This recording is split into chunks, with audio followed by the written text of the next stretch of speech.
It's an annual rite of passage for millions of high school and college students. Graduation and the traditional attire of the cap and gown.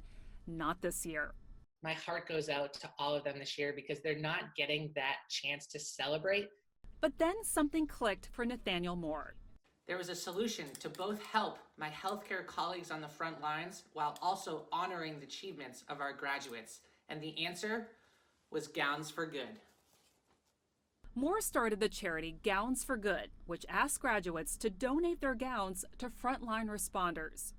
They can even choose where the gowns go from a list of medical facilities across the U.S. Moore has seen firsthand how desperate this need is as a physician's assistant.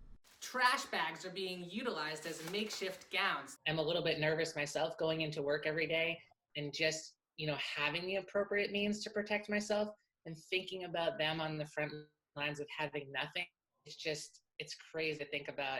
I pulled out my old high school graduation gown to show you how it works. It turns out the gowns, when worn backwards, meet federal health guidelines for medical worker attire.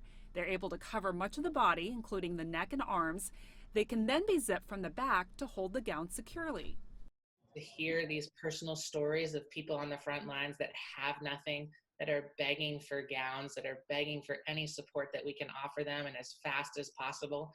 And we're working just as hard as we can to make sure we can spread our story, get people to donate to help those that are reaching out. The need is great. More than 80,000 gowns have been requested. But since Moore started his charity and website last month, more than 7,000 gowns have been donated from individuals and corporations. We have parents that are talking about children that have passed and they're holding on to their graduation gowns. And this is the best way that they see fit. They're honoring their son or daughter's lives by donating to this just wonderful cause. So while graduation for students this year isn't what they had hoped for, some are finding a whole other way to celebrate.